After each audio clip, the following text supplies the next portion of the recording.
Nos agriculteurs souffrent, ils n'en peuvent plus de survivre sous des contraintes toujours plus lourdes, notamment en Nouvelle-Aquitaine avec le carcan de la stratégie Néoterra, mais aussi du fait des surtranspositions européennes qui font qu'aujourd'hui c'est extrêmement compliqué pour eux et ils font face à une concurrence déloyale depuis des années.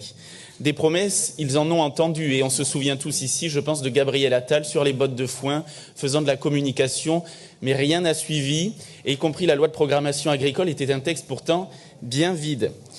La proposition de loi Duplon dont vous faites mention, qui a été adoptée au Sénat le 27 janvier, marque, nous le pensons, un tournant, parce qu'elle contient des mesures concrètes, attendues et vitales par les agriculteurs. Pourquoi vitales? Parce que les faits sont là, je vais vous rappeler quelques chiffres.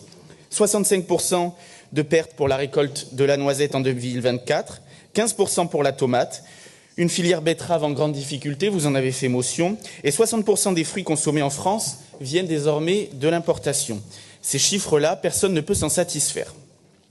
Notre agriculture, pourtant, est l'une des plus performantes du monde, mais elle se retrouve empêchée, notamment de protéger ses récoltes, avec, par exemple, l'interdiction de l'acétamipride, produit pourtant, vous l'avez dit, autorisé par tous nos voisins européens. Résultat, en 25 ans, la France est passée de 2e à la 6e puissance agricole mondiale. Pas par manque de savoir-faire, pas par manque de volonté de nos agriculteurs, mais bien par un manque de volonté politique à cause de l'ambiguïté des tergiversations constantes du gouvernement.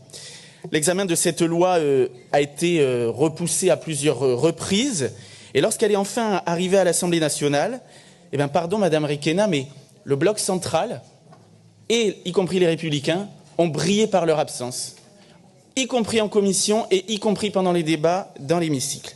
Quant à la gauche, elle a cherché à torpiller le texte à chaque instant, et ça, c'est inacceptable.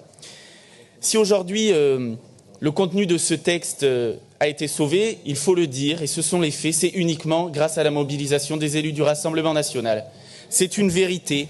Ils ont été les seuls présents en commission et dans l'hémicycle pour pouvoir sauver le contenu de ce texte qui est attendu par les agriculteurs. Nous sommes les seuls aujourd'hui à prendre le sujet de l'agriculture au sérieux. Nos agriculteurs ont trop attendu. Le bloc central les abandonne. La gauche les combat.